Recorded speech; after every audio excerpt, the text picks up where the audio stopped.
kata inna robaka, sesungguhnya Tuhanmu, itu dari Allah kepada kita.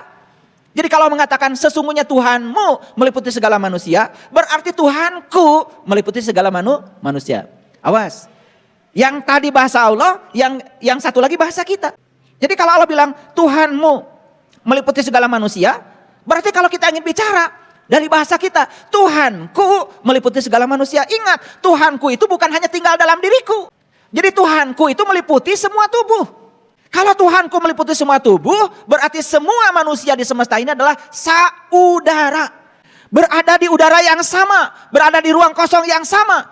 Dan kita semua adalah saudara, satu udara. Awas, ngomongnya sebenar. Saudara berarti satu udara.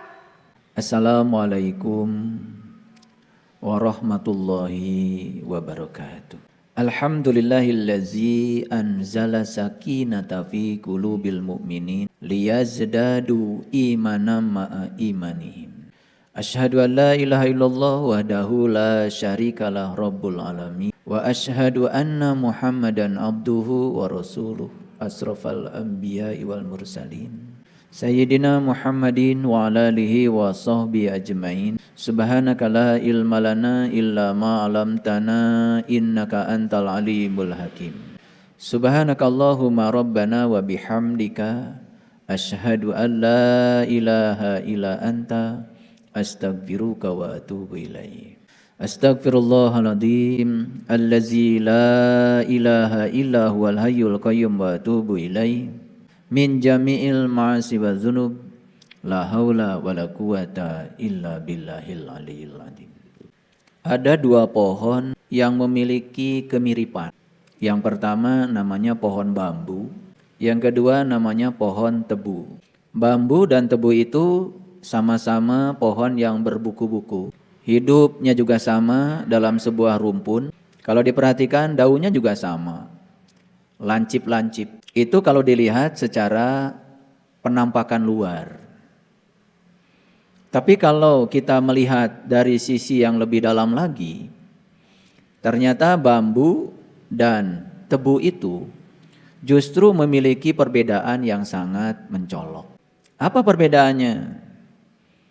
Ternyata para petani, para peneliti telah membuktikan di mana pohon tebu ditanam, ternyata tanahnya, tempat di mana dia hidup, itu bukan semakin hilang unsur haranya, malah justru semakin gembur dan subur.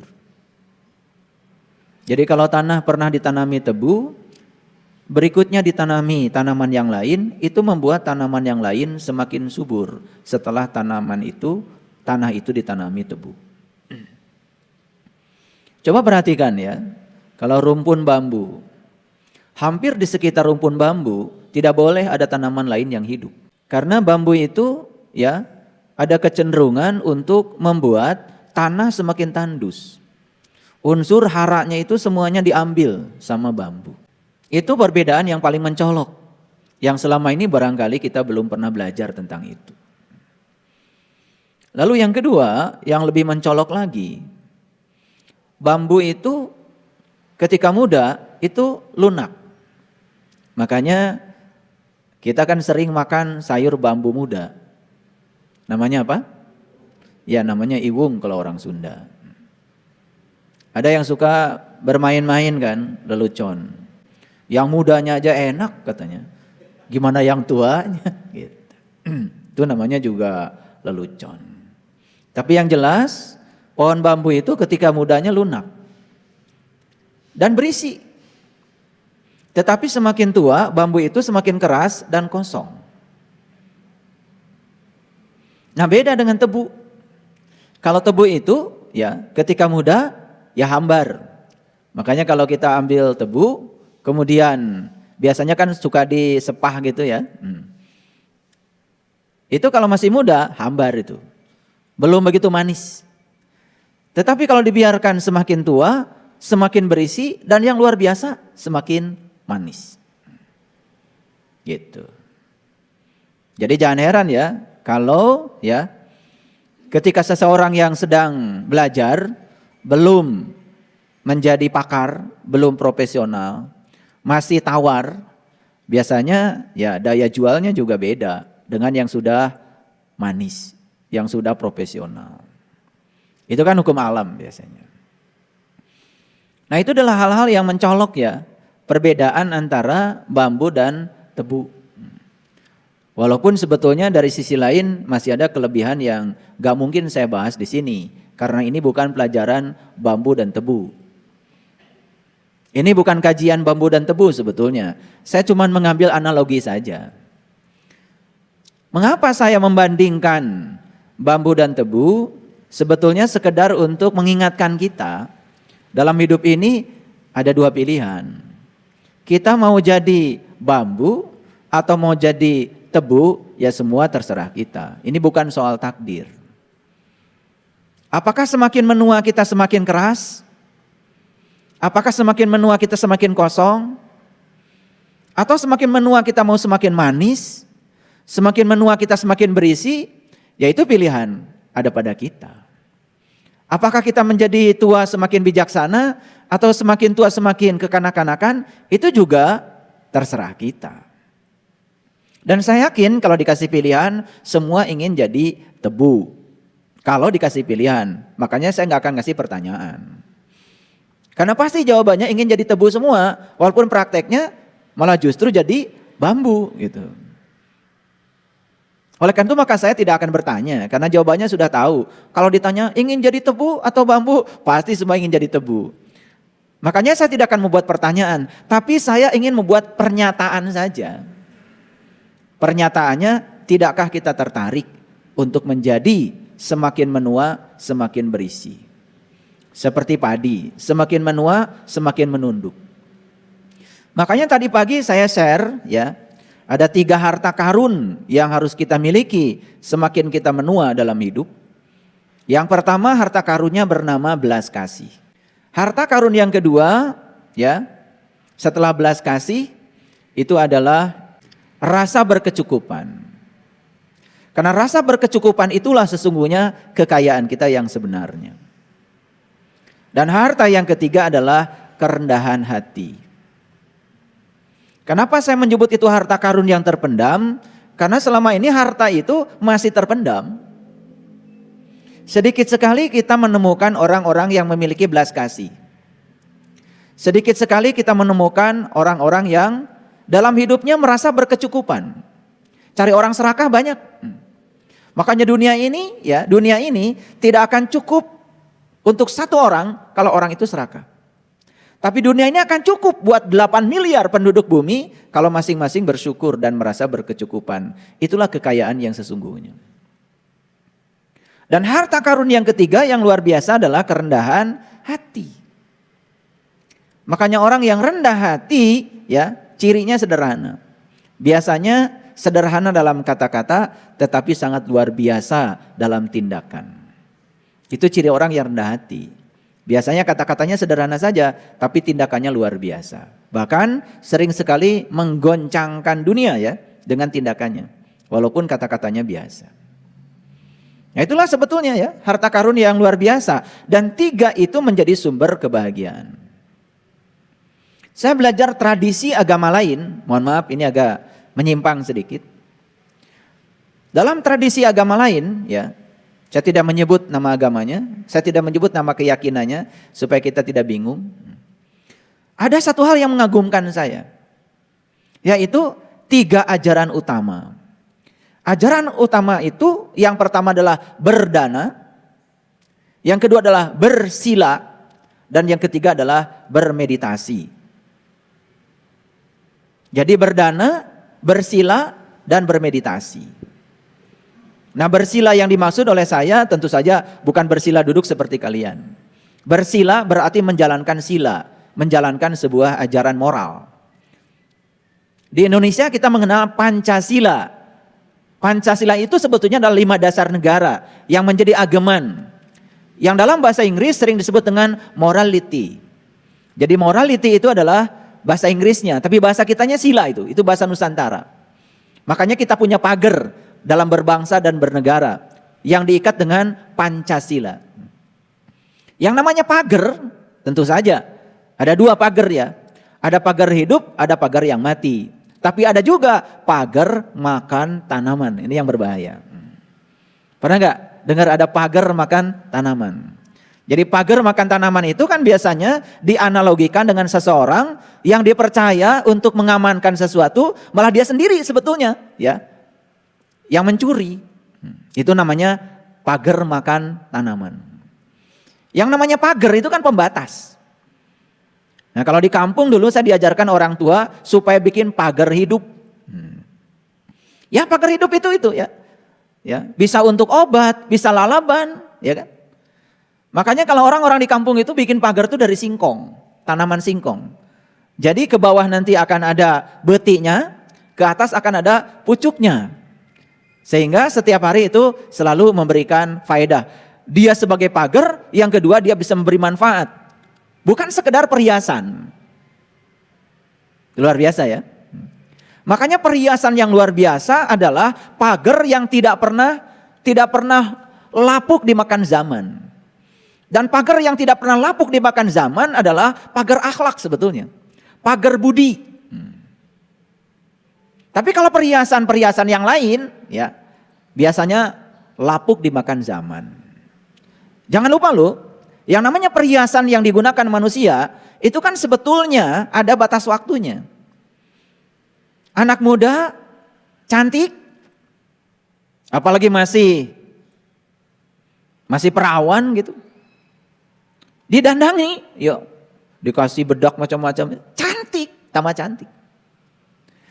Tapi sudah tua nenek-nenek dibedakin kayak gitu, malah jadi kayak kuntilanak. Betul nggak? Itu. Tapi ada satu perhiasan yang tidak pernah lapuk dimakan zaman, dan perhiasan itu yang bernama kebijaksanaan. Salah satunya perhiasan itu adalah yang tadi saya sebutkan yang 3 itu. Belas kasih itu perhiasan. Rasa berkecukupan itu perhiasan. Karena orang yang merasa berkecukupan berikutnya pasti akan murah hati. Orang kaya yang pelit itu karena tidak merasa berkecukupan. Makanya tidak mungkin murah hati. Murah hati itu hanya akan terjadi pada orang yang merasa berkecukupan. Dia sadar bahwa dia juga makan tidak bisa banyak. Dia sadar bahwa ketika usahanya menua tidak mungkin hartanya bisa dinikmati sendiri. Dia sadar bahwa di balik titipan hartanya itu ada hak orang lain. Ketika dia merasa berkecukupan muncul yang namanya murah hati. Ketika merasa dalam dirinya ada yang namanya belas kasih, muncul kekuatan dalam dirinya. Ketika dalam dirinya ada yang namanya kerendahan hati, muncul yang namanya kepemimpinan.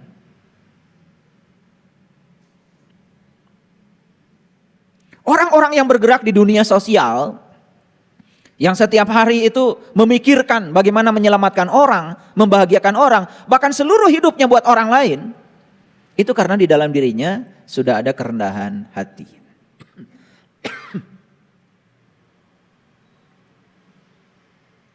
Jadi apa sesungguhnya poin yang ingin saya sampaikan di awal kajian ini? Kenapa saya cerita tebu dan bambu? Tentu saja saya ingin menyampaikan pesan. Masa tidak ingin semakin tua semakin manis? Masa tidak ingin semakin tua semakin padat, berisi? Masa kita membiarkan proses menua kita dalam kekosongan, dalam kebingungan? Kan ada istilah tong kosong, nyaring bunyinya.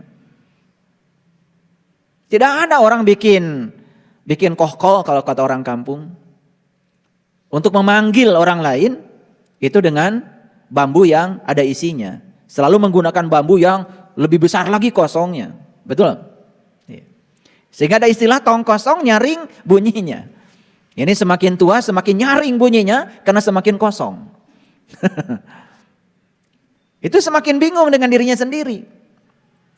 Nah, oleh karena itu, pertanyaan yang paling mendasar adalah bagaimana caranya supaya kita menjadi tebu, tidak menjadi bambu. Dimanapun ditanam, tidak membuat tanah menjadi tandus, tetapi selalu membuat tanah semakin subur. Beda dengan bambu, di mana bambu ditanam, pasti ya, sepeninggalnya bambu, maka tanah itu menjadi tandus. Kan ada orang yang bawanya begitu. Dimanapun dia tinggal, selalu membuat huru hara.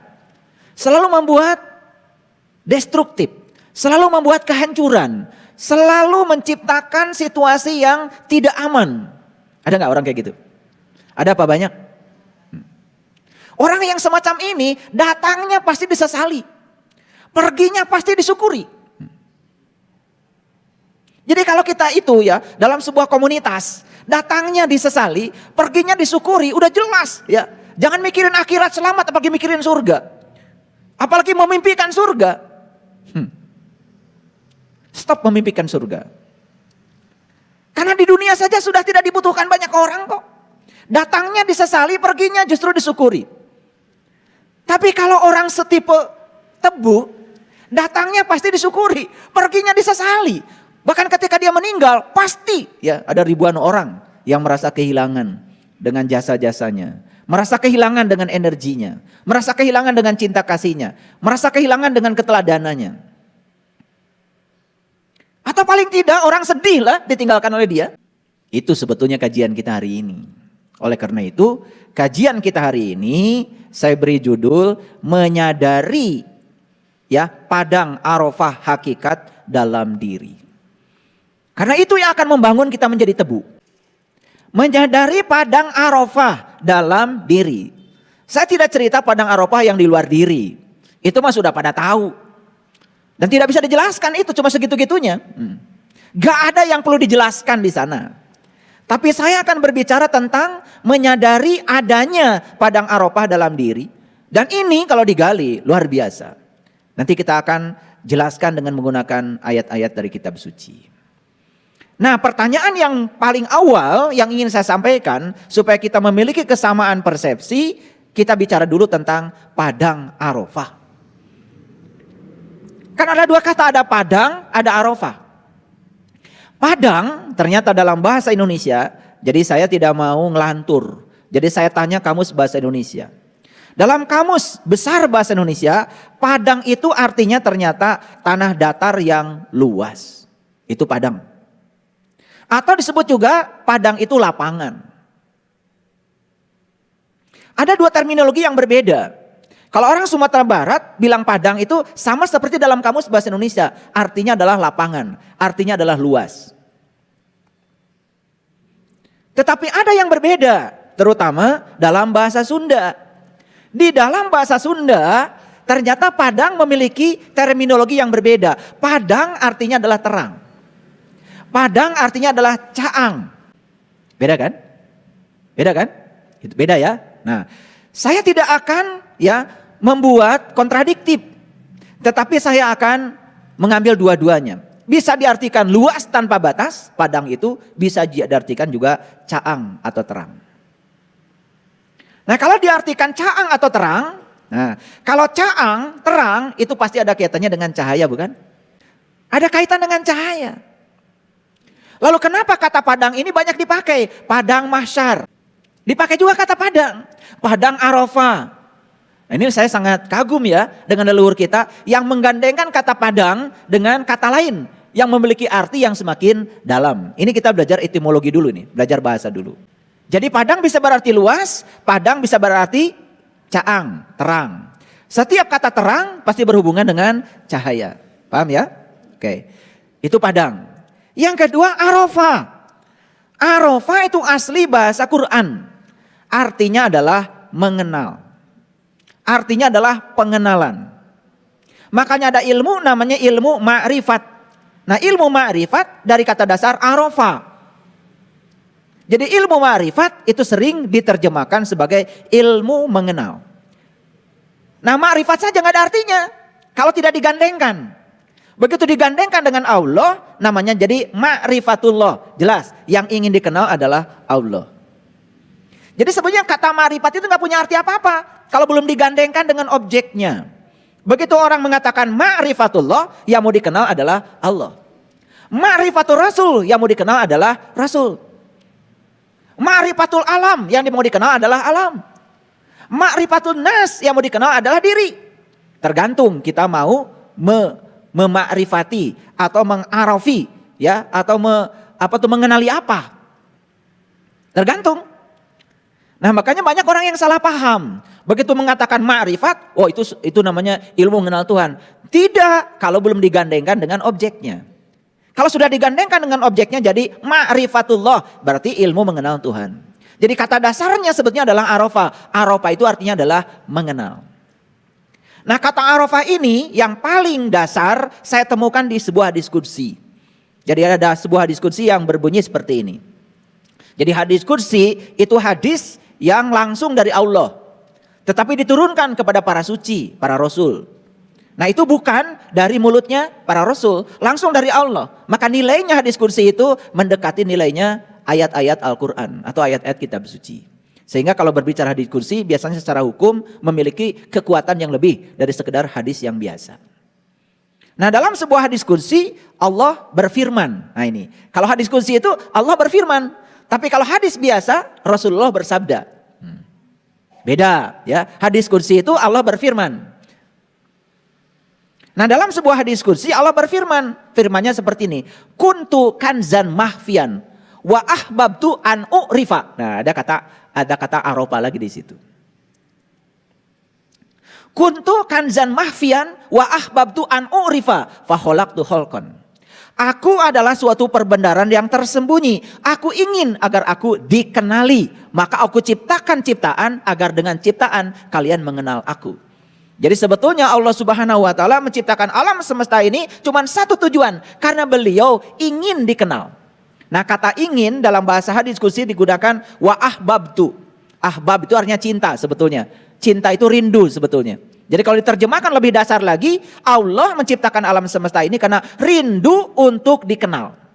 Rindu untuk dikenal, bukan sekedar ingin, rindu. Nah, beda rindu dengan ingin. Karena kata yang dipakai adalah wa ahbabtu. Rindu untuk dikenal. Jadi sekarang kita tahu bahwa alam semesta ini tercipta cuma satu tujuan. Karena Allah ingin dikenal. Nah, dari semua bagian alam semesta ada namanya manusia. Berarti kalau begitu Allah menciptakan manusia pun satu tujuannya. Karena dengan menciptakan manusia Allah ingin dikenal. Paham ya? Nah, sangat masuk akal. Karena apa? Allah mengatakan, aku meliputi seluruh ciptaanku. Sebagian dari ciptaannya Allah adalah manusia. Berarti manusia diliputi Allah enggak? Manusia diliputi Allah enggak? Nah, kalau manusia diliputi oleh Allah, berarti manusia ini bisa mengenal Allah. Karena dia meliputi manusia. Masuk akal? Masuk akal? Oke, lanjutkan. Kalau masuk akal. Makanya Allah ngasih warta di dalam kitab suci. Warta dari Allah dinyatakan dalam banyak ayat. Salah satunya Allah mengatakan, wa idza sa'alaka ibadi anni fa inni qarib. Jika ada umatmu yang bertanya tentang aku, kata Allah, katakanlah aku qarib, aku dekat. Qarib itu bukan sekedar dekat, sangat dekat. Jadi aneh kalau ada orang ditanya, apa sih tujuan Anda beribadah? Selalu jawabannya itu tidak nyambung. Sering mengatakan, saya ingin mendekatkan diri kepada Allah. Kelihatan kalimat itu seperti benar, padahal kalimat itu keliru dikaitkan dengan ayat tadi. Allah sudah sangat dekat kok. Mau mendekatkan diri kemana lagi? Allah sudah dekat. Paham? Makanya karena Allah sudah dekat, tidak perlu mendekatkan diri lagi kepada Allah. Yang diperlukan oleh kita adalah mengenalnya. Masa sedekat itu kita nggak kenal? Gitu harusnya. Ini perhatikan ya. Kalau dengarkan ceramah saya, jangan ditelan mentah-mentah. Kunyah-kunyah dulu. Kunyah-kunyah dulu sebelum ditelan. Jangan telan mentah-mentah. Karena kalau ditelan mentah-mentah, kabereyan. Ya, itu bahasa Inggrisnya kabereyan. Kesedek. Itu ya. Awas, hati-hati. Ilmunya bagus, makanannya bagus, kalau nggak ditelan, nggak dikunyah-kunyah, ditelan mentah-mentah, kesedek. Bahaya itu bisa menimbulkan kematian. Makanya kunyah-kunyah dulu, ya, pelan-pelan ngajinya. Ini ngajinya dengan pendekatan saintifik. Jadi saya coba jelaskan logikanya, saya jelaskan ayatnya, kita pahami pelan-pelan, lalu kita bisa mengambil intisarinya. Perhatikan ya, kalau ngaji itu harus ada isi. Harus ada isi. Dan harus jadi nutrisi. Awas. Ngaji itu bukan mengumpulkan sejumlah informasi baru. Buat apa? Tapi ngaji itu harus menangkap isi. Dan isi itu harus jadi nutrisi. Bagi siapa? Terutama bagi jiwa kita. Harus jadi pengetahuan yang akan mencerahkan kita. Ulangi lagi. Jadi Allah meliputi seluruh ciptaannya, setuju? Bahkan Allah mengatakan, Inna rabbaka ahata binas. Sesungguhnya Tuhanmu meliputi segala manusia. Jadi Tuhanmu meliputi segala manusia.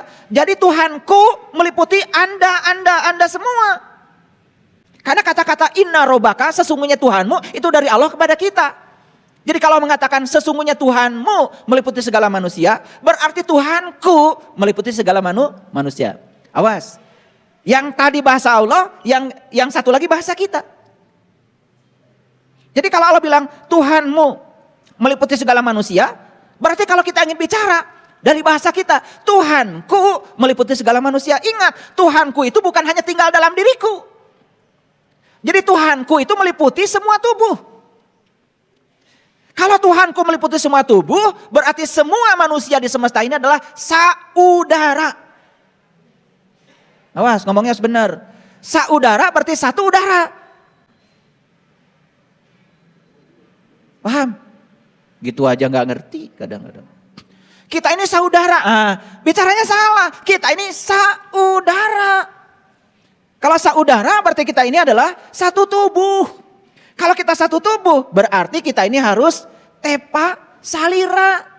Berarti kita ini harus bisa merasa sebelum terasa. Karena satu tubuh. Kalau kita sadar kita satu tubuh, gak mungkin saling menyakiti.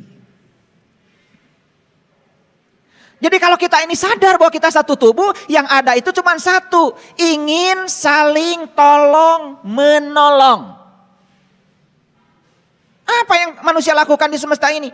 Bukan saling tolong menolong, malah saling tolong menyolong. Betul nggak? Nah, kapan manusia itu saling tolong menyolong? Apabila kesadaran bahwa kita satu tubuh hilang. Yang namanya saudara itu hanya dikaitkan dengan urusan darah. Ini adikku, ini kakakku, ini babakku, ini ibuku, ini nenekku, kakekku, ini anakku, ini cucuku, hanya sekitar itu saja. Itu sudah keluar dari kata saudara. Kalau saudara, kita ini satu atmosfer. Saudara berarti kita ini satu bangsa, namanya bangsa dunia. Satu tanah air, namanya tanah air bumi. Satu bahasa, namanya bahasa cinta.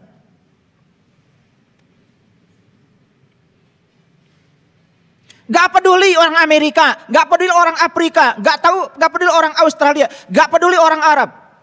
Semua yang ada di muka bumi ini berada di atmosfer yang sama. Berada di udara yang sama, berada di ruang kosong yang sama. Dan kita semua adalah saudara, satu udara.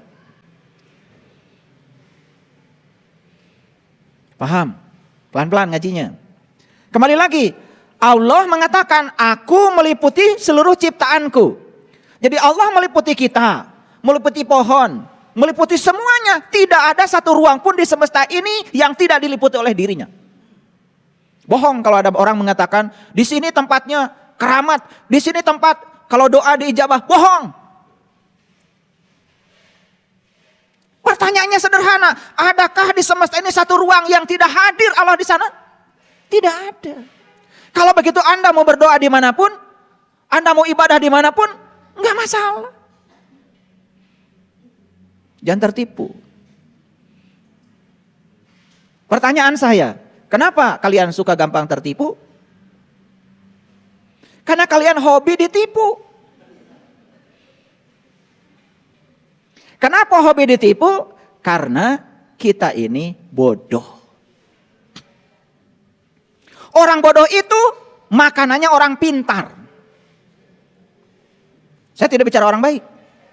Orang bodoh itu makanannya orang pintar. Orang pintar makanannya orang licik. Orang licik makanannya orang jahat.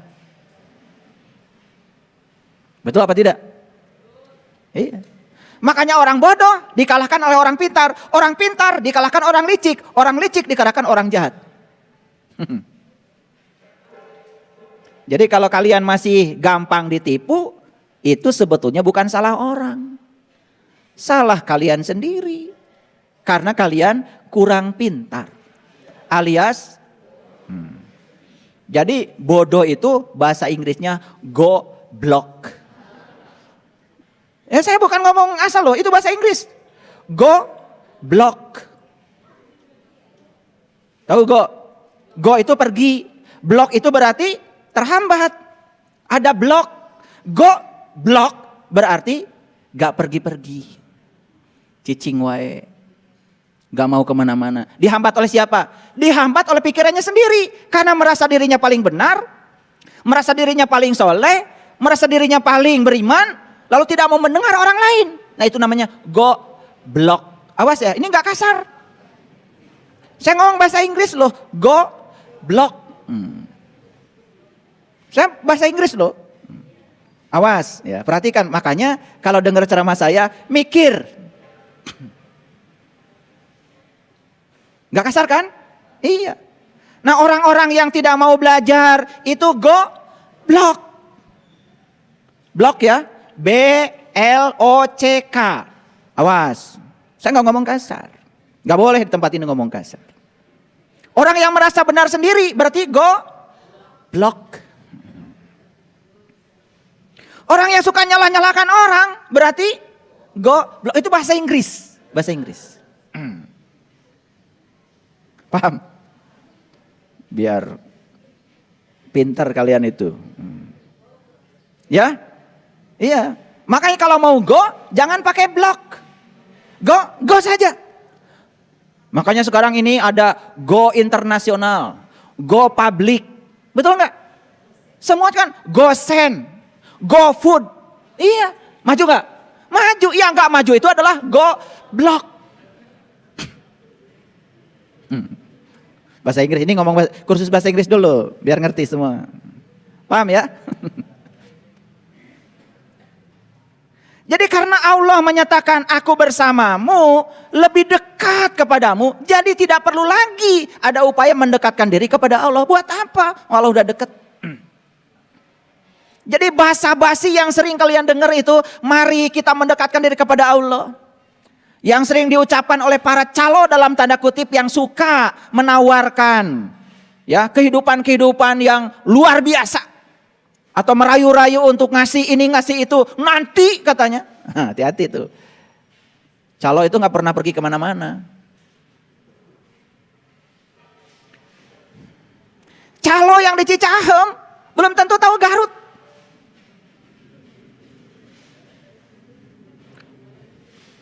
Walaupun dia bilang Garut, belum tentu. Bu Amanin cari ke Garut. Namanya calo itu cuma nawarin aja. Tapi dia belum pernah membuktikan dan mengalami. Namanya juga calo. Paham? Awas. Kalau belajar kebenaran jangan sama calo.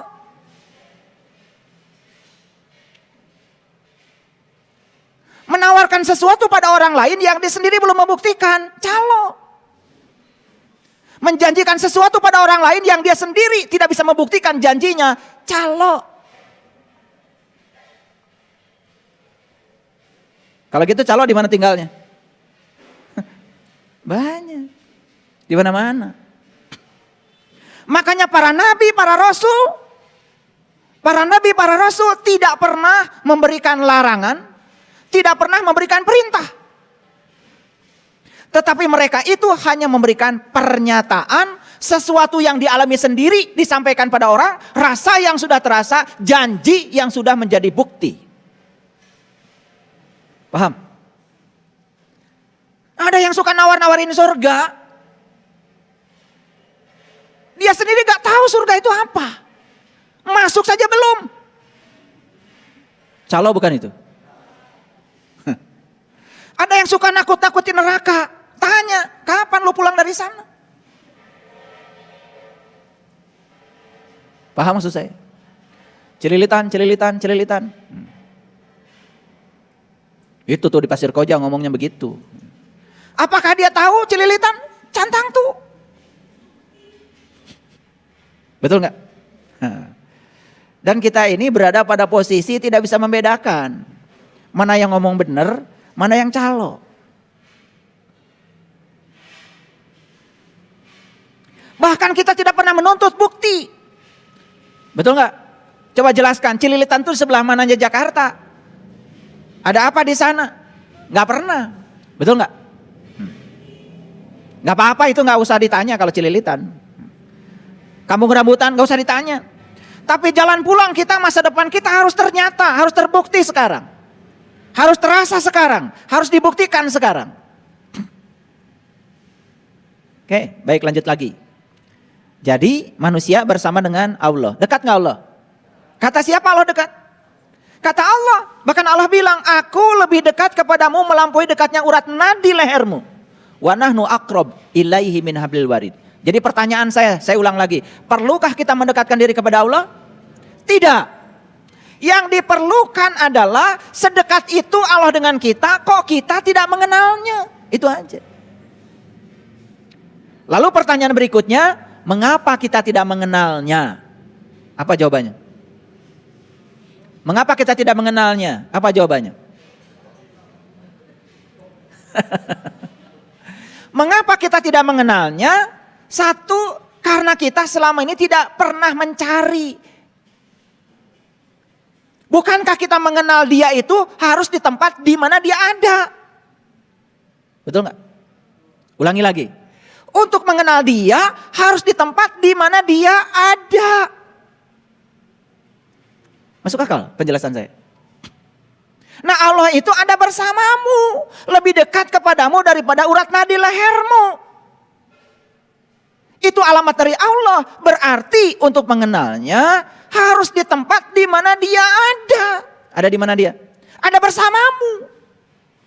Kalau begitu pertanyaan selanjutnya, Padang Arafah tadi tempat luas, tempat terang untuk mengenal Allah, di luar apa di dalam?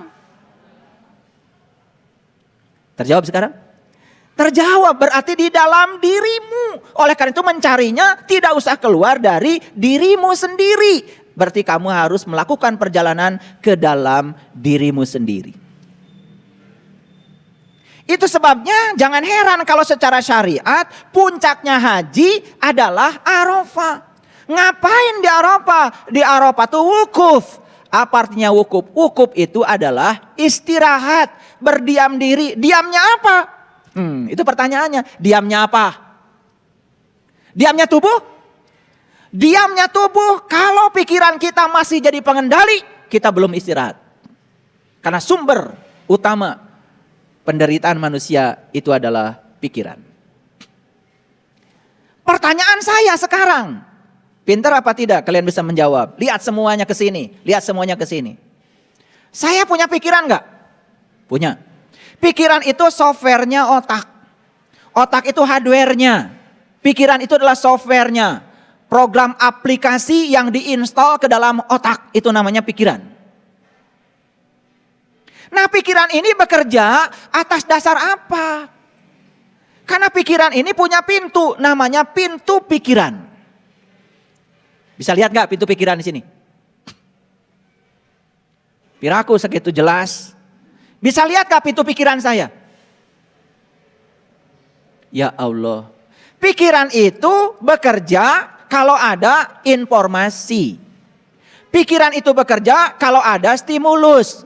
Pikiran itu bekerja kalau ada masukan pada pikiran. Kalau gitu pintu pikiran kelihatan gak oleh kalian di sini? Kelihatan. Mana pintu pikiran? 2 mata, 2 telinga, 2 lubang hidung, 1 lubang mulut, itulah pintu pikiran. Karena apa? Semua yang lewat 5, semua yang lewat 7 lubang ini, itulah yang mempengaruhi pikiran kita. Nah, oleh karena itu, wukuf itu sebetulnya mendiamkan pikiran. Gimana caranya supaya pikiran itu diam? Berarti semua saluran-saluran yang akan mempengaruhi pikiran disuruh istirahat, gitu aja kok. Pikiran ini akan sibuk ketika ada masukan. Coba, masa perlu dibuktikan? Begitu melihat sesuatu, langsung kan pikiran tuh sibuk. Betul nggak? Lihat sepatu baru, bagus, hayang. Betul nggak? Iya. Lihat orang pakai baju yang bagus, hayang. Lihat orang piknik, ya, karena di share ada foto cenah ieu teh babaturan urang keur di Bali, hayang. Betul nggak? Kan informasi masuknya dari situ. Ditambah lagi dari sini, ditambah dari sini. Betul nggak? Lagi ngaji kayak gini, tiba-tiba pelangsang teh ya, goreng pedaha. Goreng jengkol, betul nggak? Sudah kebayang yang lain-lainnya, ya. Di situ ada nasi timbal, di situ ada sambal tarasi, betul nggak? Iya, langsung pikiran itu bekerja. Yang gitu saja kita itu kadang-kadang gak pernah bisa mikir. Jadi wukuf itu di mana? Di padang Arafah, di padang pengenalan. Mengenal siapa? Terserah yang mau kalian kenal apa. Kalau yang mau dikenal adalah Allah, ya padang Arafahnya berarti di sini. Karena Allah sudah bilang, aku bersamamu, lebih dekat kepadamu daripada urat nadi lehermu. Jadi kalau kita ingin wukuf yang sebenarnya, datanglah ke sini melakukan perjalanan ke dalam. Maka wukuf artinya diam. Diamnya apa? Bukan diamnya badan. Yang paling utama adalah diamnya pikiran. Kapan pikiran akan diam? Ketika semua sumber-sumber yang membuat pikiran ini terus-menerus bekerja, alirannya dihentikan. Saat itulah terjadi namanya wukuf. Nah, ketika pikiran itu sudah berhenti dan istirahat, itu namanya semedi. Pada saat semedi seperti itu, maka kesadaran murni dalam diri akan muncul. Apa kesadaran murni itu? Kesadaran murni itu adalah sang kebenaran sejati. Ada kata-kata bagus yang belum mungkin kalian pahami. Kalau saya mengatakan begini, kalau ada masalah, serahkan seluruhnya pada Sang Pencipta. Ngerti nggak? Ngerti apa tidak? Manggut-manggut. Ngerti apa tidak? Kalau sudah ngerti saya tanya lagi, siapa Sang Pencipta itu? Siapa? Siapa? Tuh kan can ngerti. Makanya jangan dulu manggut-manggut. Kalau ada masalah, serahkan kepada Sang Pencipta. Pencipta apa? Pencipta masalah. Siapa pencipta masalah? Pikiran. Nuki wecan ngerti. Gimana ini ngaji selama ini? Lihat saya semuanya. Kalau ada masalah, serahkan kepada Sang Pencipta. Pencipta apa? Pencipta masalah. Ayo, lihat saya semuanya. Apa sih masalahnya, Bu? Masalahnya saya sakit hati. Kenapa? Karena dia menghina saya.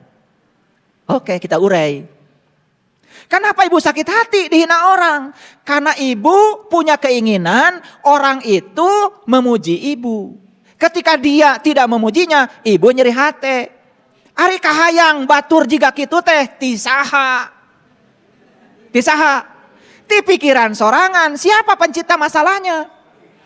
Ya pikiranmu. Makanya kalau punya masalah, serahkan masalah pada pencipta masalah. Itulah Sang Pencipta. Paham? Gimana cara menyerahkannya? Diselidiki, ya di mana masalah teh? Ternyata sakit hati saya bukan salah orang. Tapi saya menginginkan orang memuji saya. Ketika orang tidak melakukan itu, maka saya sakit hati. Jadi sumber masalahnya bukan orang. Sumber masalahnya adalah pikiranmu. Pikiranmu lah yang telah menciptakan masalah. Begitu dikembalikan ke situ, bebas. Geuning nu salah teh, uing. Beres gak masalah? Ini ngaji hanya untuk orang cerdas. Sekali lagi, ini bukan untuk orang pintar. Karena orang pintar mah bisa dibobodo kene sama orang licik. Orang licik juga masih bisa dibobodo kene ku orang jahat. Betul nggak? Orang cerdas mah moal bisa dibobodo. Ari pintar di mana? Pintar mah di sekolah disebutnya intelektual. Ari cerdas di mana? Cerdas itu dari kesadaran spiritual. Jadi jangan dikira loh yang sekolah sudah mencapai tingkat akademik yang paling tinggi itu cerdas, belum tentu. Secara intelektual mungkin saja dia punya banyak pengetahuan, tetapi dari sisi kesadaran boleh diuji. Makanya banyak yang sekolahnya tinggi, tetapi dalam prak-prakan kehidupan mah telulus. Sekolah tinggi tapi tetap mencuri, namanya korupsi. Kenapa orang korupsi? Karena dia merasa kekurangan. Kenapa merasa kekurangan? Karena dia serakah. Kenapa serakah? Karena tidak merasa berkecukupan. Kenapa tidak merasa berkecukupan? Karena dia goblok. Awas ya, ini enggak kasar. Bahasa Inggris ya. Awas, saya tidak ngomong bahasa lain. Bahasa Inggris. Paham? Awas ya, jangan salah tangkap. Jadi kalau ada orang yang dengan ceramah saya sakit hati, ya jelas dia goblok. Bahasa Inggris lagi. Kalau yang dinamis, go public, go internasional, go terbuka, nggak akan sakit hati. Karena tidak ada blok dalam dirinya. Nah, blok itu sering disebut blocking. Makanya ada namanya mental blocking. Nah, mental blocking itu artinya ketika dinasihati dia selalu menolak. Kenapa? Karena dia punya blocking dalam dirinya.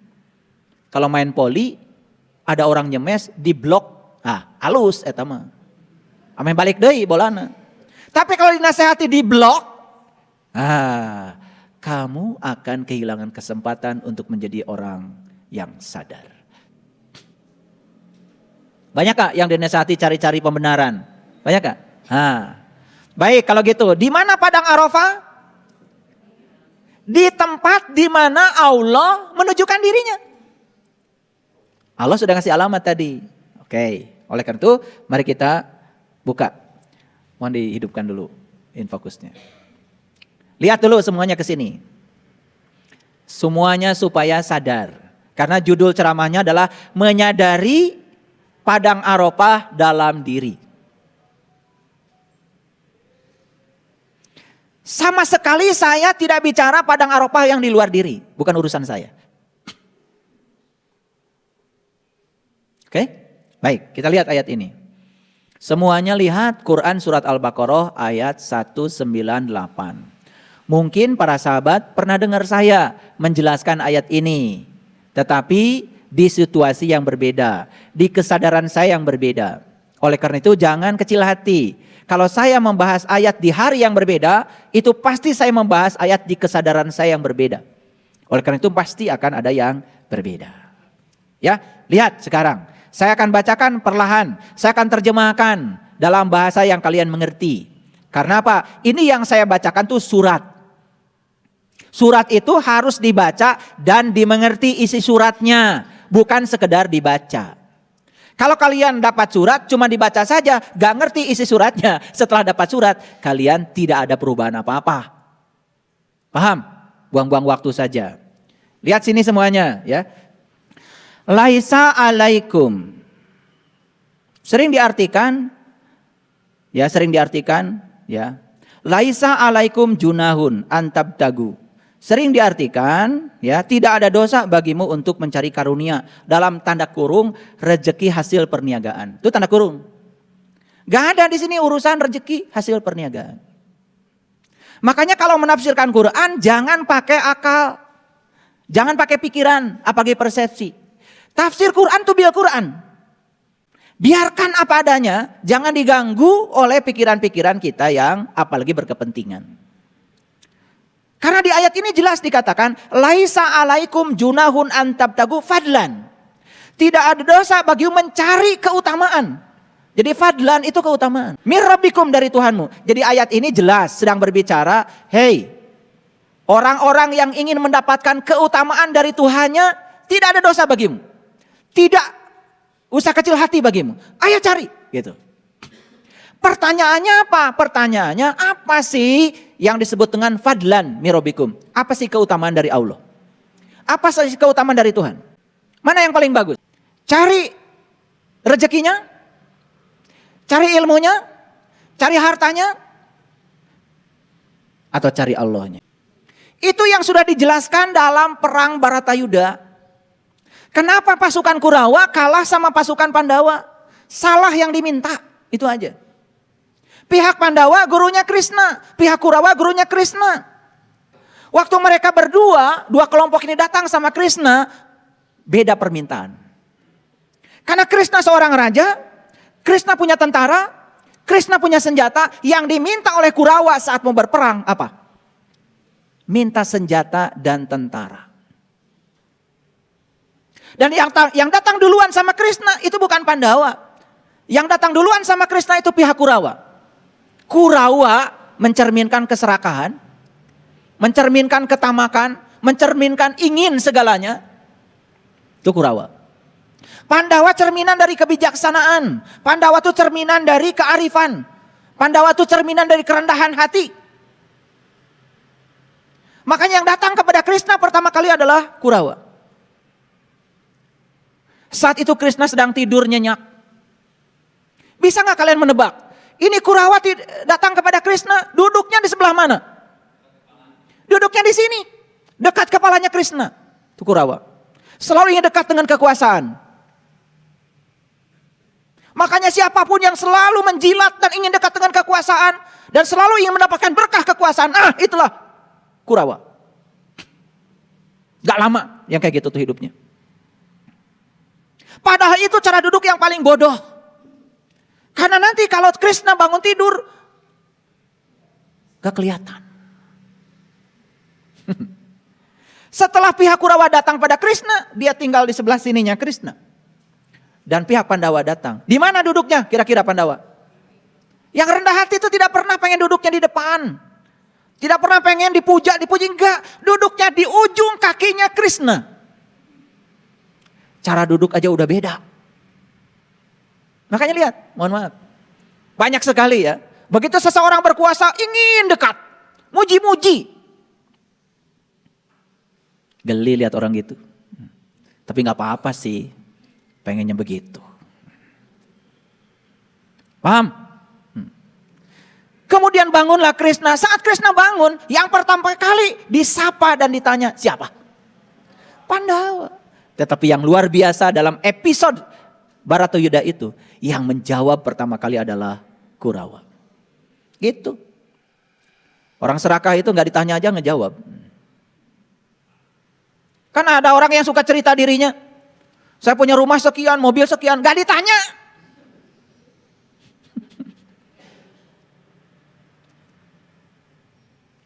Makanya tidak perlu menjelaskan. Karena apa?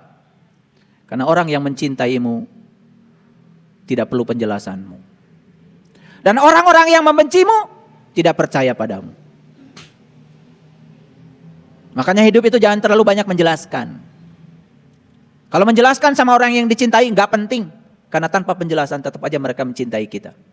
Kalau kita menjelaskan pada orang yang membenci kita juga nggak penting. Karena yang membenci kita tetap nggak percaya sama kita. Jadi buat apa menjelaskan? Jadi bagusnya kan pengajiannya juga ditutup aja. Biar tidak ada penjelasan. Betul nggak? Gimana kalau kita akhiri aja sampai di sini? Baik. Begitu Krishna bangun, yang pertama kali disapa adalah Pandawa. Tetapi yang jawab Kurawa.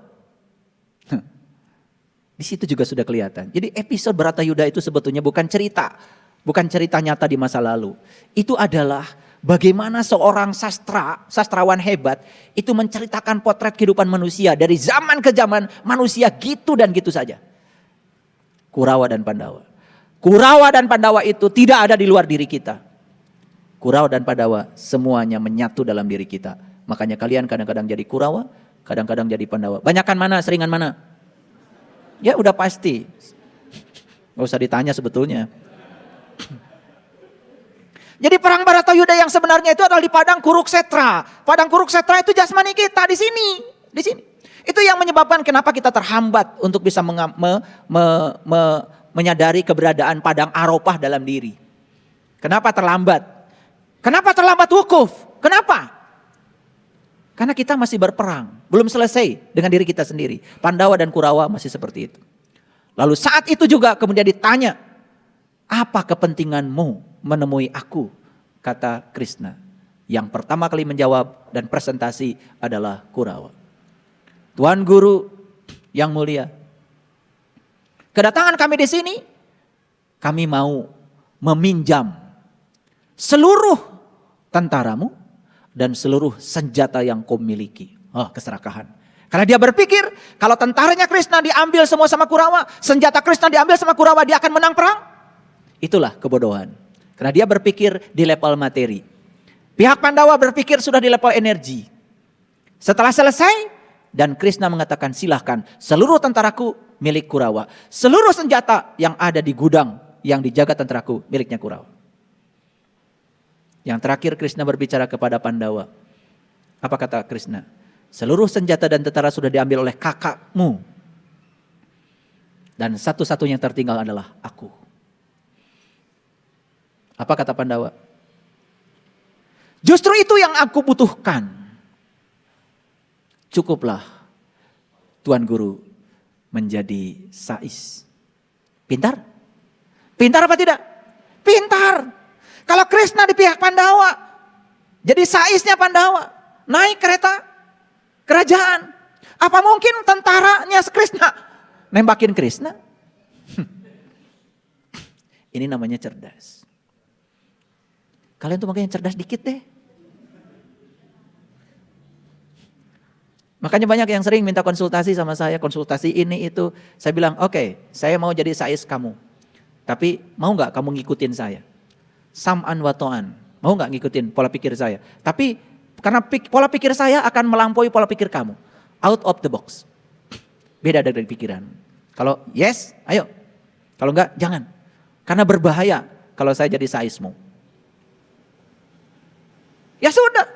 Terjadilah perang Baratayuda. Apa yang terjadi? Siapa yang menang? Pandawa. Karena Pandawa itu tidak butuh tentaranya, tidak butuh senjatanya. Yang dibutuhkan oleh Pandawa adalah Krishnanya. Seperti itulah banyak sekali manusia kepada Tuhan. Minta rezekinya, minta ilmunya, minta rahmatnya, minta berkahnya, minta ini, itu. Banyak sekali doanya. Tetapi tidak ada yang minta Allahnya. Padahal kalau minta Allahnya, semua yang dimilikinya ada padanya. Itulah doanya para rasul, para nabi. Hasbi Allah, hasbi Allah, hasbi Allah. Cukuplah Allah bagiku, cukuplah Allah bagiku. Maaf. Berapa sering kalian minta ini itunya dari Allah, tetapi kalian tidak pernah minta Allahnya. Padahal yang dicontohkan oleh para nabi, para rasul, cukuplah Allah, cukuplah Allah. Coba doamu disingkat saja. Hasbi Allah. Tetapi dengan energi yang kuat. Cukuplah engkau ya Allah. Cukuplah engkau bagiku. Hasbi Allah. Hasbi Allah. Dipanjangkan sedikit. Hasbunallah wa ni'mal wakil. Ni'mal maula wa ni'man nasir. Itu pelajaran yang sangat luar biasa. Dari episode Baratayuda. Dari episodenya Al-Quran. Makanya di sini, di ayat ini saya akan cerita itu. Laisa alaikum junahun abtagtagu fadlam mirabikum. Tidak ada dosa bagimu mencari keutamaan dari Tuhanmu. Keutamaan yang paling besar dari Allah adalah Allah itu sendiri. Paham sekarang? Paham? Lihat ayat selanjutnya, lebih keren lagi. Faiza afadtu min Arafah. Kalau kamu ingin mendapatkan keutamaan dariku, kata Allah, ayo kita jumpaan. Ayo kita ketemuan. Dan Allah sudah menentukan di mana kita bertemu, di padang Arafah.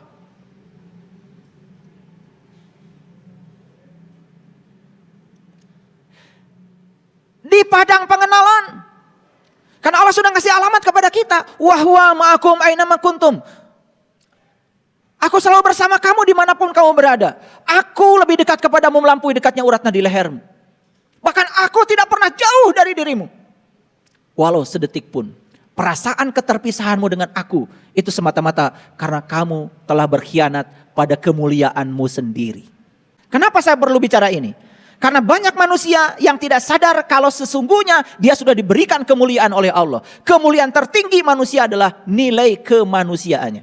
Itulah yang membuat manusia menjadi mulia. Tetapi banyak manusia yang kehilangan nilai kemanusiaannya. Itu yang membuat manusia menjadi tidak mulia lagi. Siapa yang berkhianat? dia berkhianat pada dirinya sendiri. Karena manusia sudah keluar dari pagarnya sendiri. Itu.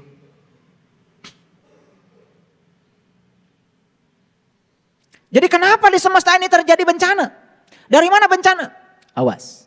Bencana datang dari alam. Dan kenapa alam memberikan bencana? Bukan dari Allah. Dari alam semesta.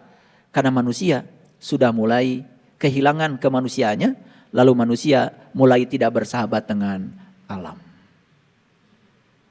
Lihat saya semuanya. Ada bumi, ada langit.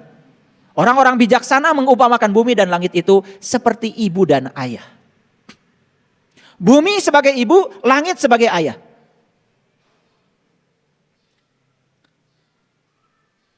Pertanyaannya, bukankah kita harus bakti dan berbudi kepada ibu dan ayah?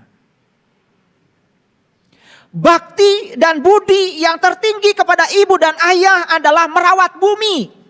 Sekaligus juga merawat langit.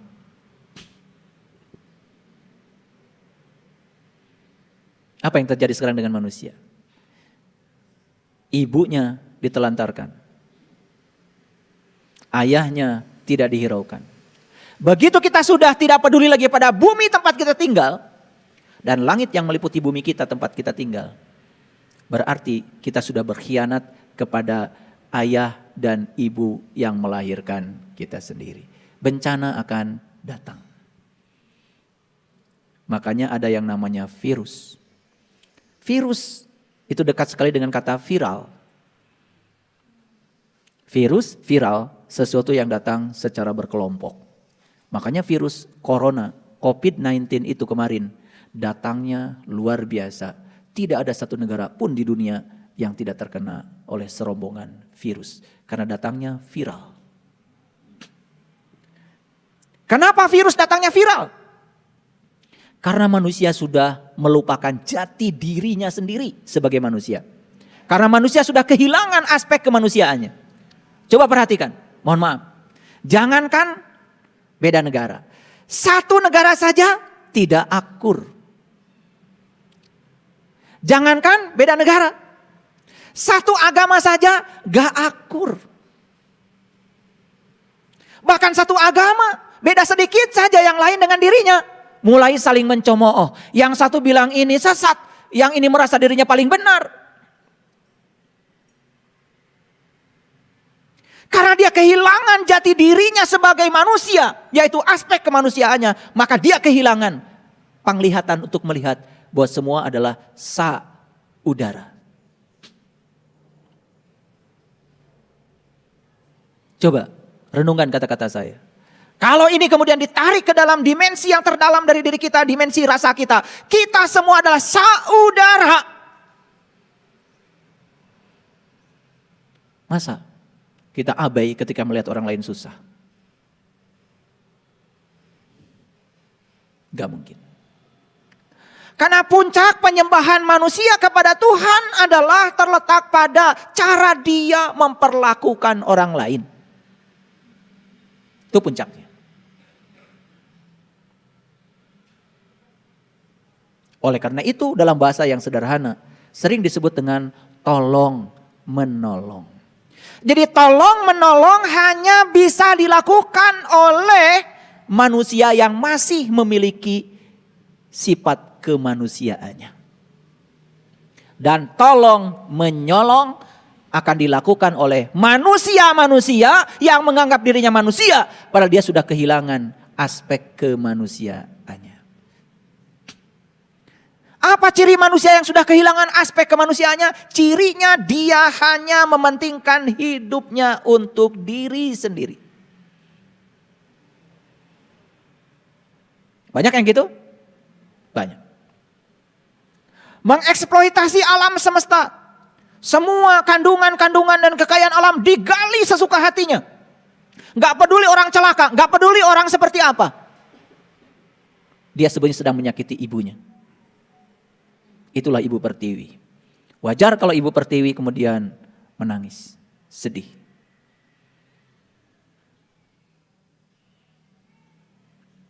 Kita nggak sadar. Bahwa semua unsur-unsur yang melekat di tubuh kita adalah unsur-unsur yang ada di bumi kita. Setuju? Dan kita dengan bumi yang diinjak-injak oleh kita ini sebetulnya sama. Semua unsur-unsur yang ada di bumi lewat makanan diangkut ke dalam tubuh kita. Jadi darah, jadi daging, jadi tulang, jadi saraf, jadi otakmu. Semua berasal dari unsur-unsur yang ada di bumi ini. Bumi seperti itulah. Walaupun ada di bawah kaki kita, tapi bumi ini telah menjadi sesuatu yang membuat kita terlahir ke semesta ini. Apa yang dimakan ayah ibu kita dulu? Apa yang menjadi bibit untuk tubuh kita dulu? Satu sel dari ayah, satu sel dari ibu, sel sperma, sel telur, semua unsur-unsur dari saripati yang berasal dari bumi.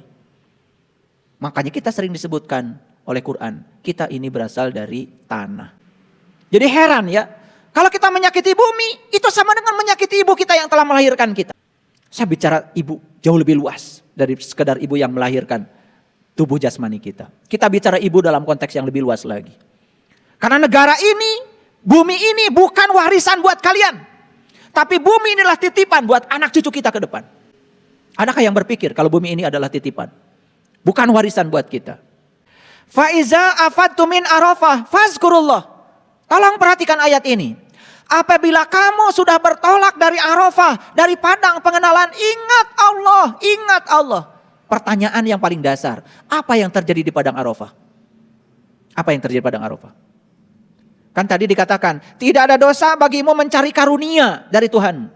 Karunia yang paling besar dari Allah bukan rezekinya, bukan hartanya, bukan ilmunya, tapi karunia yang paling besar dari Allah adalah Allahnya. Itu yang diajarkan para nabi, para rasul, para sunan, para wali, para bijak, para suci. Itu yang diajarkan. Dan Allah sudah ngasih alamat. Kalau kamu ingin mengenalku, ayo kita ketemuan, kata Allah, di padang Arafah. Bila kamu bisa wukuf di situ, kamu akan berjumpa dengan aku. Jadi wukuf di padang Arafah itu hakikatnya adalah perjumpaan antara diri sejati kita dengan Sang Maha Sejati. Kalau itu terjadi, maka berikutnya apa? Ada ayat yang mengatakan apabila kamu telah bertolak dari Arafah, apabila kamu sudah keluar dari padang pengenalan, fazkurullah, ingatlah Allah. Masuk akal? Tidak mungkin kita bisa mengingatnya kalau kita belum menjumpainya. Tidak mungkin kita bisa mengingatnya kalau kita belum menyaksikannya. Berarti di situ terjadi penyaksian, di situ terjadi perjumpaan, di situ terjadi penyatuan. Ini ayat sederhana, tapi kalau saya bedah secara saintifik perlu waktu. Tetapi secara global kita bisa mengerti sekarang. Bisa mengerti kan? Jadi keutamaan dari Allah yang paling besar adalah Allah itu sendiri. Dan siapa yang ingin mendapatkan Allah? Allah sudah menunggu. Ayo kita ketemuan, kata Allah, di padang Arafah, di padang pengenalan. Di situ kamu akan mengenali aku. Makanya ayat selanjutnya adalah faiza afadtu min Arafah fazkurullah. Apabila kamu telah bertolak dari padang pengenalan, ingatlah Allah. Ayo, apa pesan dari sini?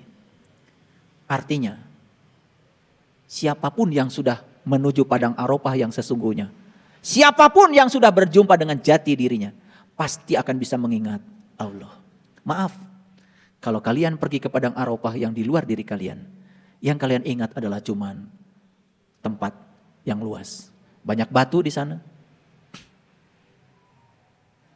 Ayo kita buktikan. Berapa banyak kita yang telah melakukan perjalanan ke padang Arafah yang di luar diri? Apakah betul sepulang dari sana kita bisa mengingat Allah? Jawab dengan jujur. Dan hanya yang bisa menuju ke padang Arafah yang hakikat dalam diri, dialah yang akan berhasil mengingat Allah.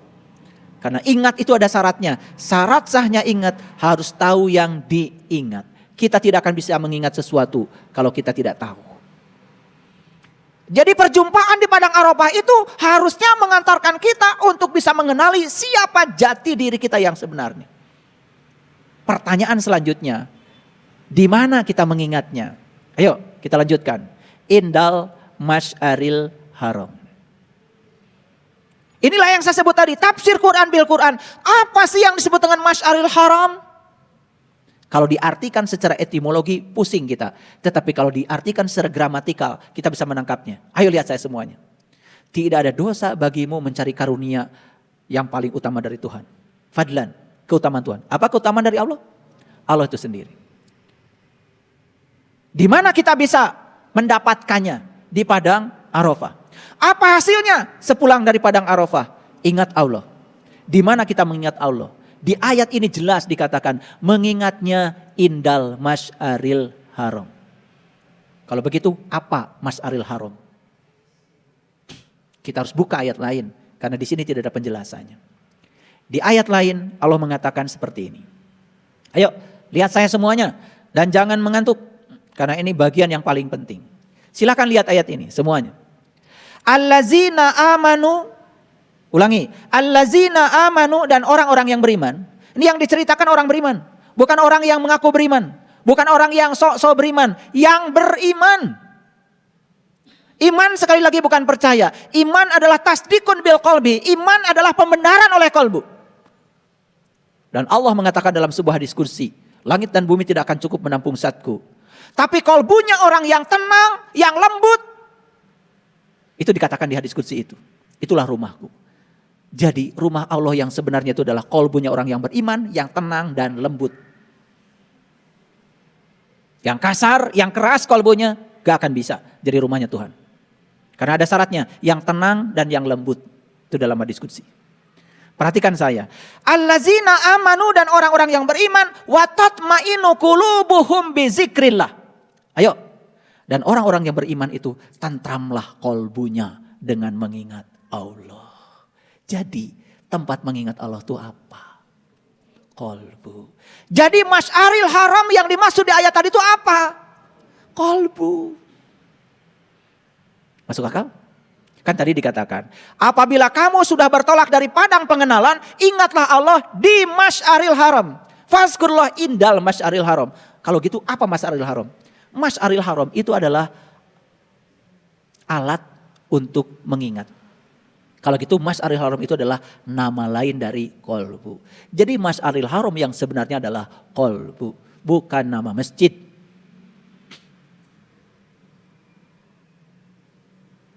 Ayo, lihat saya semua. Kalian pulang dari sini, masih bisa ingat sama saya? Saya tanya lagi, kalian mengingat itu di mana? Di kaki? Di dengkul? Di perut? Di dada? Di leher? Di mana kalian ingat? Ingat itu di sini. Ini fakta, bukan hoax. Kalian ujian, ditanya sama guru, sebutkan 5 sila Pancasila. Sebentar, diingat-ingat dulu. Gak ada, nginget-inget ke sini, paling juga ke sini kan. Kalau siswa sedang ujian, jangan digaruk-garuk kepala. Gak ada, lupa apa guru? Gak ada. Apalagi ke sini, lupa. Makanya ada kata-kata bijak, siapapun yang di dalam kehidupannya sibuk dengan urusan mulut dan perut, maka tidak akan pernah bisa memasuki diri sejati. Siapapun yang dalam kehidupannya cuman sibuk urusan mulut dan perut, gak akan pernah bisa mengenal jati dirinya. Silakan. Karena orang yang sibuk dengan perut dan mulut, habis waktunya hanya untuk menanamkan ketidaksadaran diri. Karena makanan yang berlebihan itu salah satu penyebab manusia kehilangan kesadarannya. Silakan kalian makan berlebihan. Combro dimakan, lontong dimakan, gehu dimakan, cireng dimakan, apalagi pisang goreng dimakan. Nu ieu karesep abdi, nu ieu karesep uing, kabeh we karesep maneh. Ya sudah, begitu selesai makan, duduk sebentar, langsung mulapes. Tunduh itu artinya kehilangan kesadaran. Dan sudah terbukti kalau makanan itu adalah penyebab utama manusia kehilangan kesadaran. Makanya siapapun yang sibuk di dunia ini cuma urusan mulut dan perut, jangan berpikir tentang surga.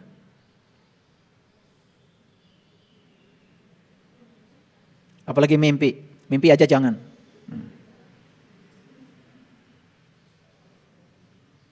Ini saya ngomong harus kenceng bagian sini. Karena kita tuh gak sadar-sadar. Kalau enak tuh cuma 10 cm. Tiap lihat makanan rek jam sabaraha. Tuh boleh didahar wae. Waktu. Allazina amanu wa tatmainu qulubuhum bizikrillah. Dan orang yang beriman, tentramlah kolbunya dengan mengingat Allah. Jadi alat untuk mengingat Allah itu apa? Kolbu. Kolbu yang mana? Kolbu yang sudah tasdikun, yang sudah membenarkan. Kolbu yang sudah tahu padang Arafah yang sesungguhnya.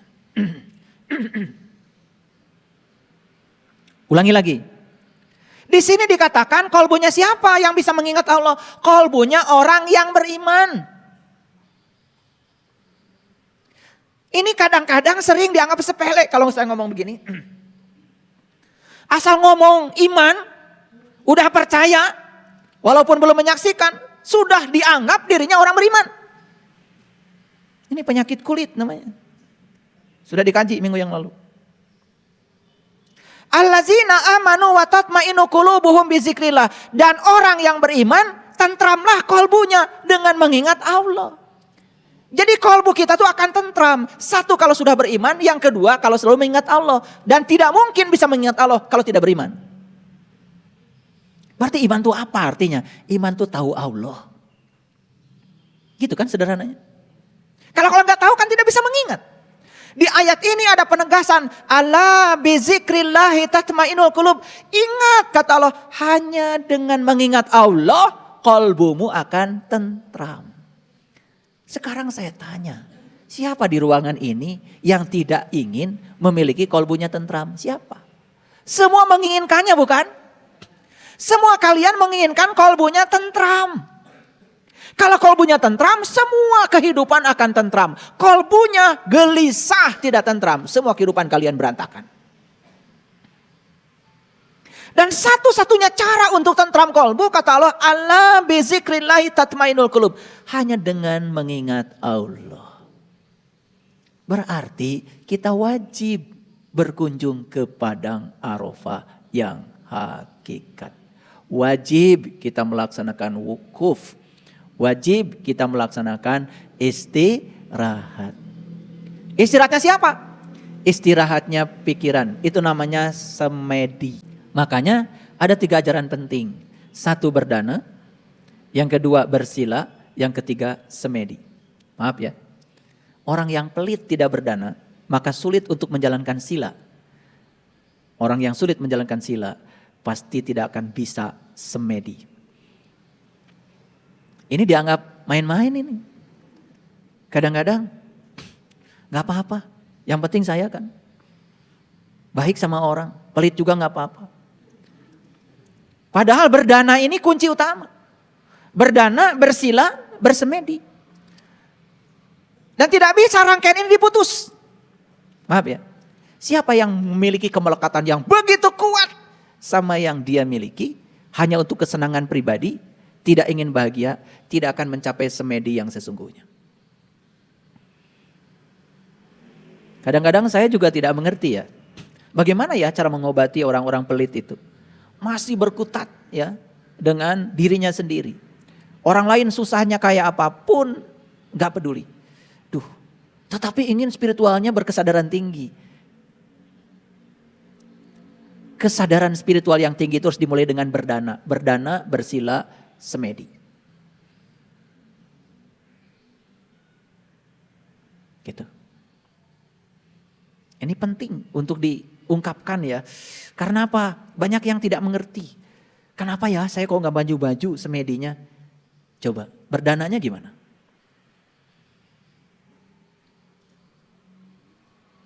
Itu kuncinya. Kalau kamu masih hitung-hitungan dalam segala hal, sampai ruwet. Jangan berpikir semedi. Lampaui dulu itu. Berdana, bersila, semedi. Ini diulang-ulang ya, supaya ngerti ya. Biar nanti yang lain juga dengar. Jadi sekarang kita dapat satu kesimpulan besar ya. Kalau ingin tentram kalbunya apa? Mengingat Allah.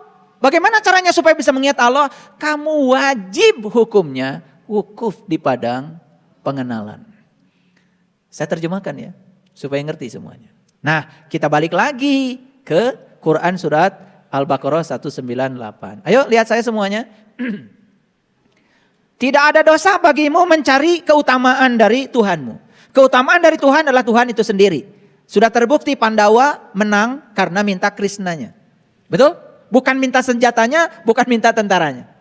Makanya siapapun yang kepada Allah minta merengek-rengek, minta ini, itu, ini, tapi tidak mau minta Allahnya. Kurawa.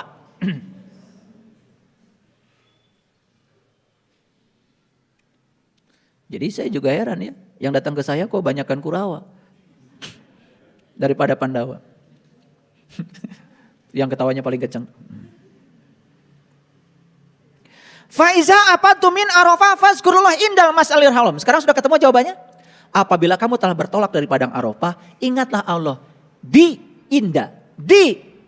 mas'alil haram. Ketemu sekarang mas'alil haram apa? Qalbu.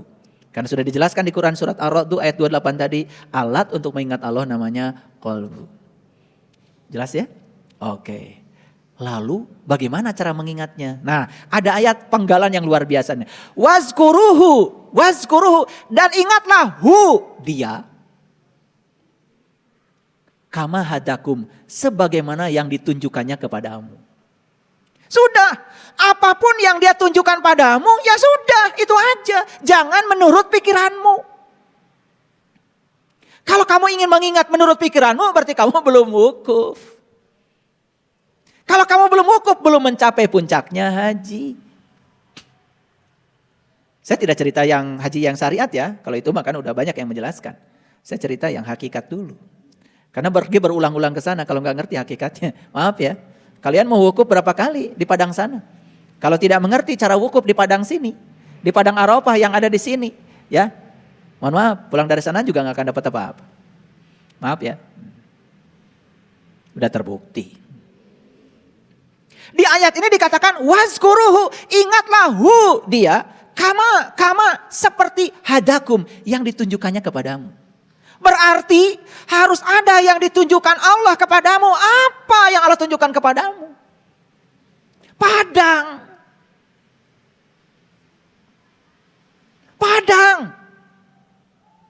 Apa padang tadi? Caang, terang. Berarti ada kaitannya dengan cahaya. Bukan cahaya biasa, tapi cahaya di atas cahaya. Itu yang diabadikan di Quran surat An-Nur ayat 35. Nyambung? Ini kuliah mahal nih. Saking mahalnya gak perlu bayar. Mau bayar berapa kalian ngaji kayak model kayak gini? Wazkuruhu kama hadakum wa in kuntum min qablihi sebelum kamu bisa mengingatnya. Sebelum kamu bisa mengenal padang Arafah yang sesungguhnya, sebelum kamu mendapatkan keutamaan dari Tuhanmu, sebelum kamu bisa mengingatnya. Wa in kuntum min qablihi qabla sancana. Saacan maneh bisa ingat yang sebenar-benarnya kepada dia. Laminat dolin, sungguh kamu termasuk orang-orang yang sesat.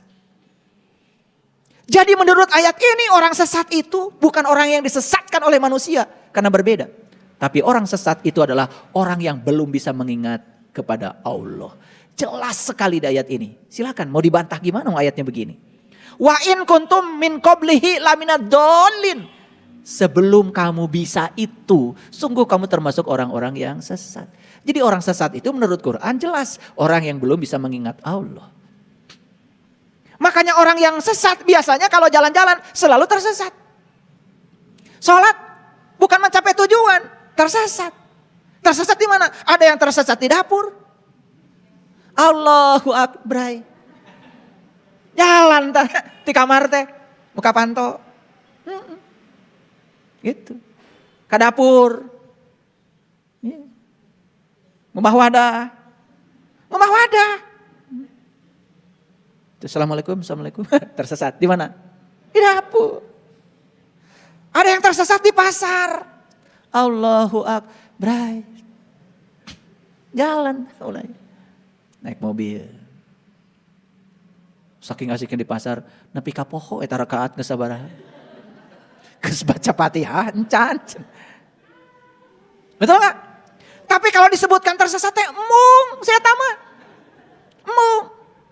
Padahal tadi ditanya, "Ari mana tadi salat ka mana?" Geus puguh ka pasar. Tapi lamun disebutkeun, maneh teh berarti lain nyembah Allah mun kitu mah. Berarti maneh teh nyembah pasar lain cenah uing mah. Tuh, amak. Amak. Dasar go. Nah, blok. Enggak kasar ya. Goblok.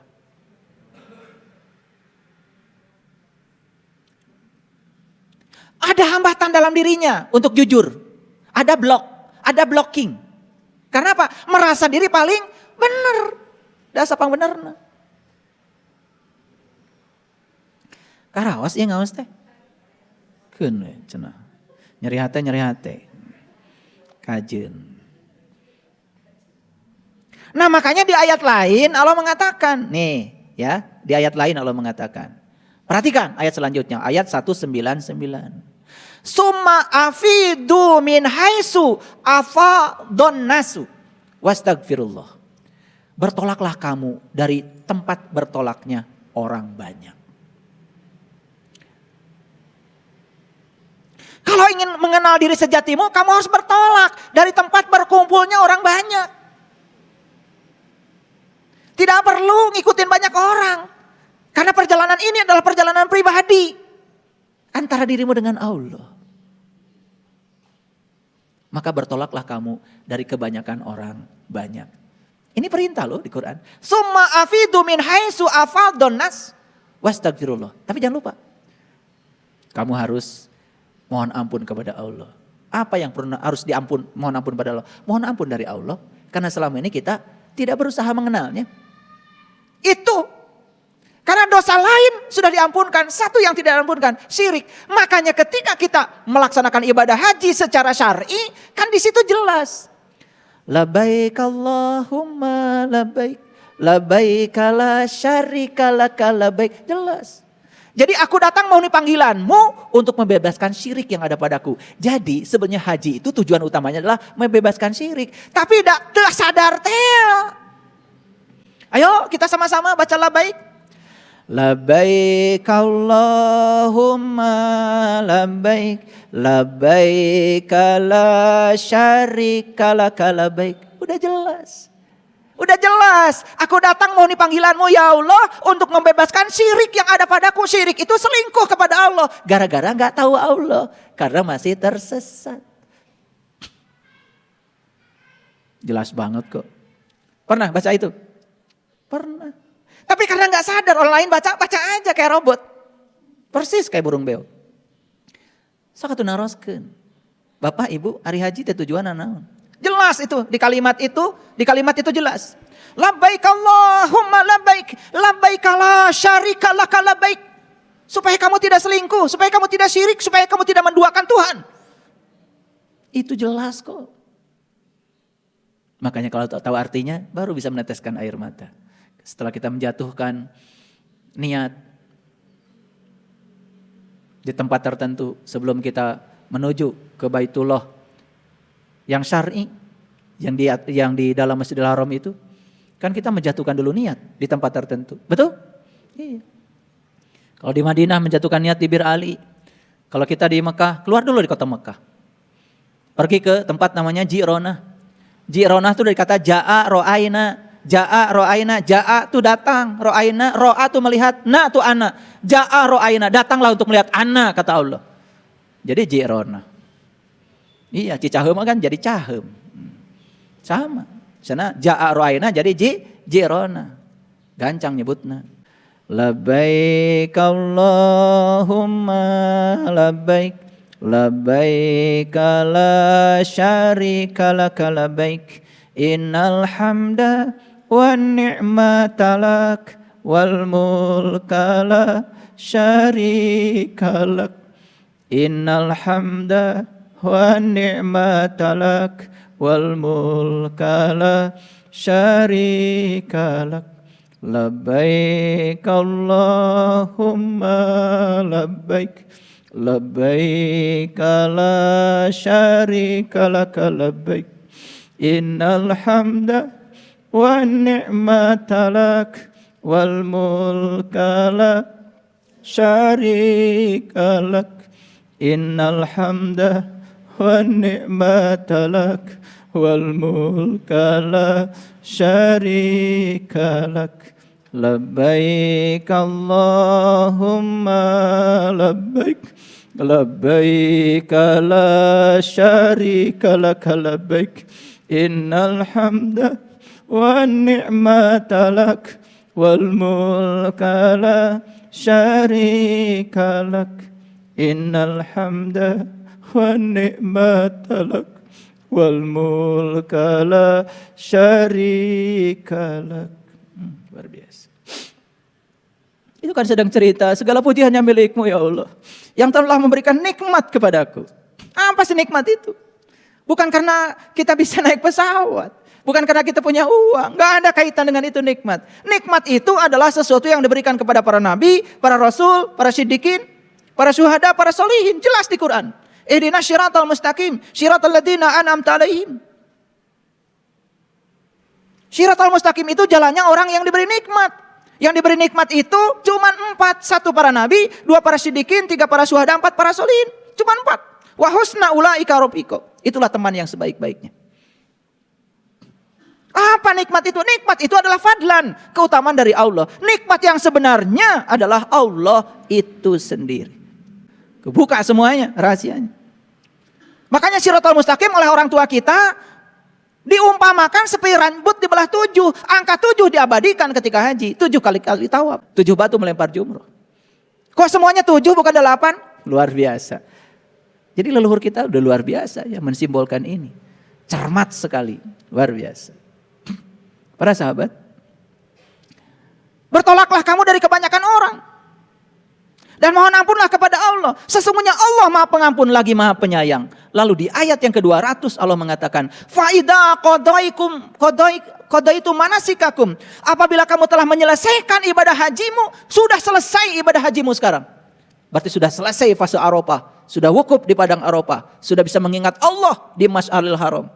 Apa fase berikutnya? Fase berikutnya adalah ingatlah Allah sebagaimana kamu mengingat bapakmu. Fazkurullah kazikrikum aba'akum. Fazkurullah kazikrikum abi bapak. Sekarang saya tanya, kalian bisa ingat sama orang tua sekarang? Bisa. Seperti itu mengingat Allah, enggak ada suaranya, hening bening. Au asyadda dzikra, bahkan mengingatnya harus lebih hormat. Dari situlah muncullah yang namanya ibadah syar'i.